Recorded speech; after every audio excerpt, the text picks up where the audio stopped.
आप देख रहे हैं देश लाइव, देश की आवाज।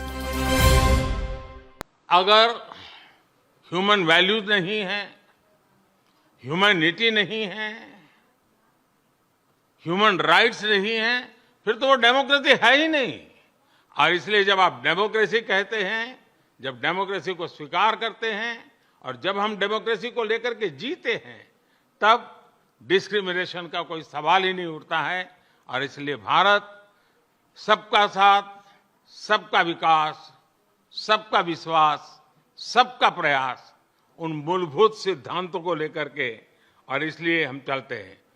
भारत में सरकार के जो बेनिफिट्स हैं वो एक्सेस टू ऑल है, जो भी उसके हकदार हैं उन सबको मिलते हैं।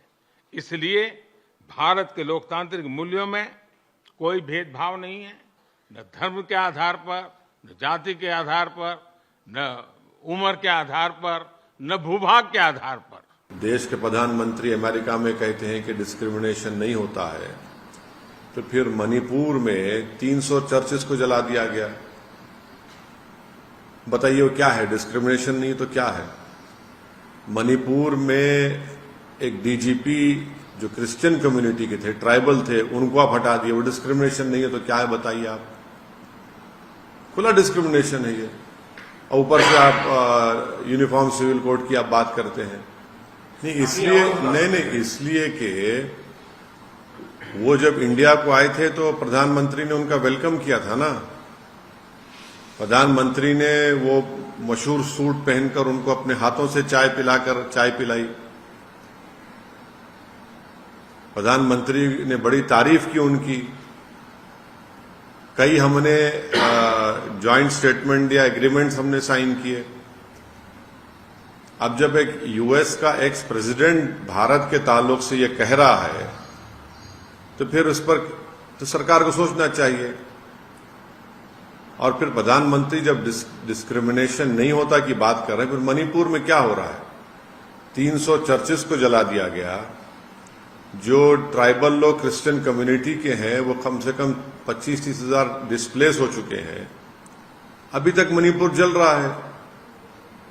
अब तो राइट नाउ, ये तो हम अब की बात कर रहे हैं आपको मणिपुर की, तो वो डिस्क्रिमिनेशन की बेहतरीन मिसाल है मणिपुर। मणिपुर में इस सरकार ने उसको उसके हाल पर छोड़ दिया, जलने दिया। आपकी जिम्मेदारी है, सरकार की जिम्मेदारी है, केंद्र सरकार की, मोदी सरकार की जिम्मेदारी थी उसको, उस वायलेंस को रोके, वहां के ट्राइबल लोगों को आश्वासन दे कि भाई ऐसा कुछ नहीं होने वाला है आपसे। वहां पर जो क्रिश्चियन कम्युनिटी को टारगेट किया जा रहा है उसको रोके, जो चर्चेस को जलाया जा रहा है उसको रोके। वहां पर रूल ऑफ लॉ ही नहीं है। वहां पर तो हथियार लूट के लोग एक दूसरे को मार रहे हैं। डिस्प्लेसमेंट हो रहा है लोगों का वहां पर।